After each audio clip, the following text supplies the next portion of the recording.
Endi bu pidarras primo efirda kamerani o'gir deb sizlarni oldingizda ochko ishlayotgan ishiga qaytamiz. Bu gandonga men kamerani o'girib yoki men lokatsiya tashlab bersam, bu gandonni o'zi Dubayda o'tirgan bo'lsa, bu qo'ttoboshi basharasiga qaranglar.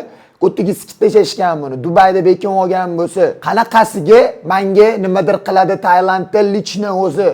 Bo'lishi mumkin faqat bitta holatda narkoman o'zi aytayotganidek bratishkalariga telefon qilib, "Bekkor amimni chiqazib tashlayapti internetda, iltimos yordam bergin" degan bo'lsa, u gandonlarning ham miyasi ishlamaydi. U gandonlar ham oq qorani qora demaydi. Mana shu Papa Carloni ada deydi. Mana shu Papa Carloni ada degani uchun bu adasi nima desa o'shani qilishi mumkin. Lekin bu haromi Papa Carlo lichni o'zi kelsa, ne только primo efirda butun O'zbekistonga jar solaman qayerda ko'rishishimiz. Ana o'sha joyda men buni otib o'ldiraman. No, lekin bu haromi Margaritani orqasidan kimdir keladigan bo'lsa, men u bilan konfliktga borib unga nimadir qilib qo'yib otib qo'yadigan bo'lsam, bu haromi Dubaydaligicha qovuradi. Lekin men qilgan ishimga atvetda bo'laman. Nima bu haromi jo'natgan etdi, men o'ldirib yuborgan bolasini keyin orqasidan oilasiga shu gandon yordam beradi deb o'ylaysizlarmi? Bu gandon O'zbekistondan nimaga qochib ketganini so'raylar. Bu gandonni deb nechta okalar qamalib ketgan.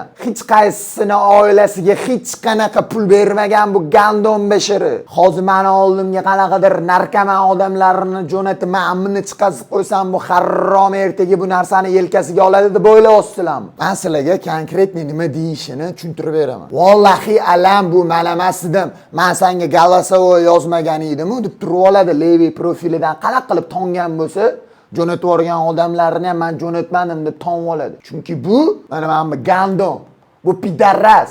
Katta fikrlash doirasi normalniy buni pokoleniyasiga insonlar bu pidarrasligini o'zi bilishadi. Men internetda yangi tug'ilib, yangidan katta bo'layotgan insonlar uchun yana bir marta aytib ketaman. Bu pidarras.